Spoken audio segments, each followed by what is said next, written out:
किसी गांव में सोनू नाम के एक अति आलसी लड़का था। उसके सभी फ्रेंड तो समय के साथ डेवलप हो गए, मगर सोनू डेवलप नहीं हुआ। कारण ऐसा होता तो मेरे पास ये नहीं है, ये हो जाता तो मैं ये कर लेता। फ्रेंड्स समझाते रह जाते, मगर सोनू नहीं मानता। किसी समय उसके मामा गांव आए और सोनू की अवस्था देख करके मामा को बड़ा ही दुख हुआ। उन्होंने समझाने के अनेक प्रयास किए, मगर सोनू के पास क्या था, ये नहीं, वो नहीं, ऐसा नहीं, वैसा नहीं। अनेक प्रयास के बाद मामा ने उसे ढेर सारे बीज दिए और कहा कि इसे अपने खेतों में बो दो। बोले मामा अब तो मेरे पास गाय भी नहीं है। अच्छा ट्रैक्टर कहां से आएगा, ट्रैक्टर तो है ही नहीं, कोई देने वाला नहीं।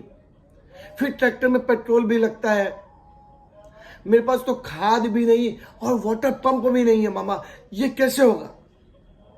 मामा ने समझाया तू बस आरंभ कर, बाकी की व्यवस्था मैं करूंगा, भगवान करने वाले हैं।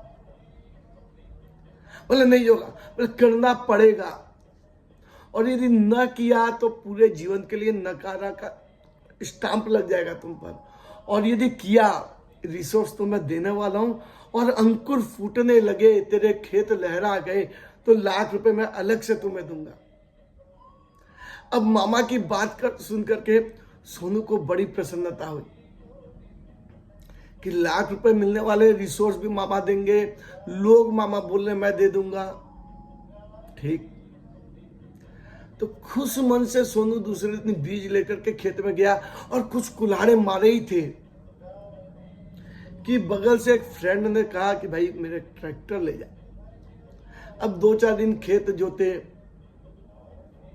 और क्या होता है, जिस खेत में कोई तारबंदी नहीं है क्योंकि कुछ उपज नहीं रहा, तो गाय वहीं से दूसरे खेत चरने के लिए जाया करती थी। तो गाय जाती है, गोबर अपने आप मिल गया। बीज सोनू ने डाले, उसे लगा कि नहीं यार प्रकृति काम करती है। उसने बीज डाले ही थे कि 2-4 दिन के लिए प्रभु ने अद्भुत वर्षा कर दी। अब सोनू का मन खुश हो गया, मगर अभी भी खाद, क्योंकि इसके पॉकेट में तो कुछ है भी नहीं। तो सामने इनके पिता के मित्र थे जिन्होंने अपने मन में कसम खा रखी थी कि इस निकम्मे का मैं कोई सहयोग नहीं करने वाला। उन्हें दिखाई दिया कि इतना कुछ कर रहा है, तो खाद उन्होंने दे दी, और हुआ कुछ ऐसा कि कुछ ही दिन में सोनू के खेत लहराने लगे। मामा ने कहा कि अब भी लाख रुपए की आवश्यकता है क्या? नहीं मामा, अब कोई आवश्यकता नहीं, अब तो सब कुछ हो गया। और अब सोनू को समझ में आने लगा था कि हमें तो आगे बढ़ने की आवश्यकता है। लोग, संसाधन, अवसर भेजने का काम तो प्रकृति स्वयं करती है। मित्रों, कहीं हमारे साथ भी तो ऐसा ही नहीं हो रहा? सब कुछ हमारे पास है और नहीं है तो फिर सब कुछ समय पर आने लगेगा। हमें करना क्या है? खुश मन से मन, कर्म और वचन को एकाग्र कर आगे बढ़ने की आवश्यकता है। प्रकृति तो संसाधन भेजने ही वाली है।